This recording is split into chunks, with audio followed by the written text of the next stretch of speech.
There is an Eastern allegory called the vinegar tasters. Three ancient masters stand around a vat of vinegar, each taking a sip. The vinegar represents the essence of life itself, with all of its inherent chaos and bitterness.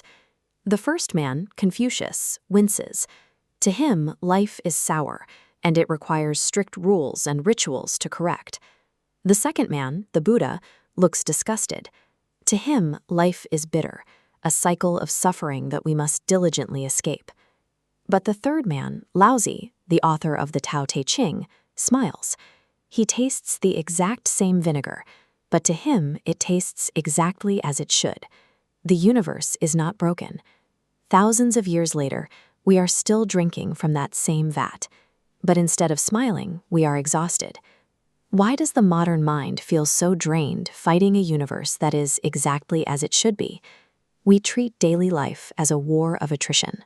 We hustle, we grind, and we try to force our way through the gridlock, convinced that existence is something to be conquered.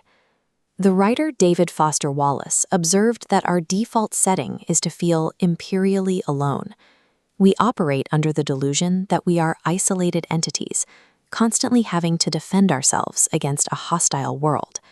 As a result, we mistake rigidity for strength.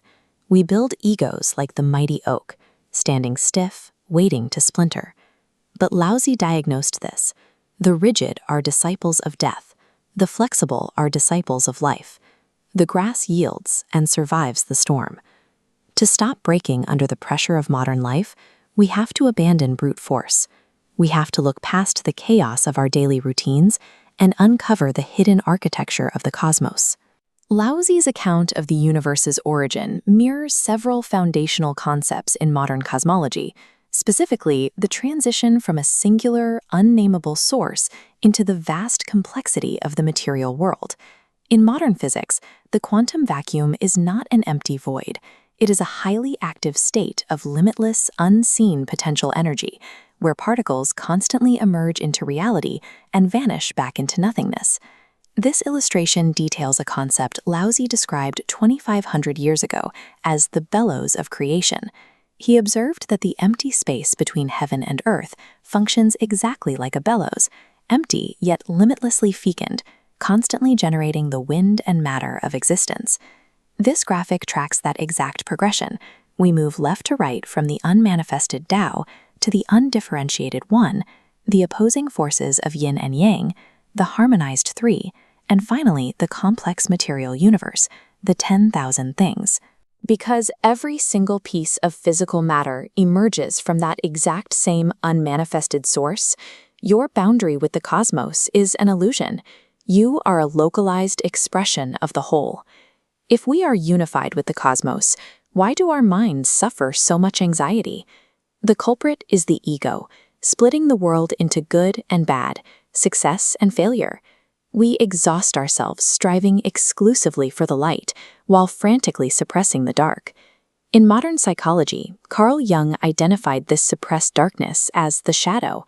He realized that achieving true mental harmony requires us to actively integrate the exact parts of ourselves we try to hide. This yin-yang diagram visualizes that exact psychological mechanism. Opposites do not just coexist in a vacuum, they actively generate one another. Light is meaningless without dark, and joy cannot be known without sorrow. This blueprint shows the architecture of emptiness. A wheel converges on an empty hub. A bowl is useful for its inner void, and a room functions because of its space. The tangible shell is just a boundary. Utility lives in emptiness. A mind packed full of anxieties, desires, and the endless noise of the 10,000 things has no room left to function.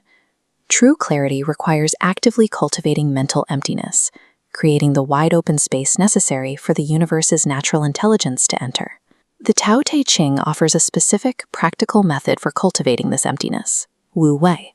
Often mistranslated as laziness, it actually means effortless action, moving through the world like water, navigating obstacles without generating friction. This is the exact opposite of our modern ideal. We tend to elevate the celebrity CEO, leaders who attempt to drive progress through sheer brute force, aggressive visibility, and constant high-friction interference. The Taoist alternative is the invisible leader. Think of executives like Microsoft's Satya Nadella, who achieved massive organizational success not by dictating every move, but by acting as a quiet facilitator, empowering employees to innovate independently. True power does not come from forcing outcomes or micromanaging, what Laozi called the danger of cooking a small fish.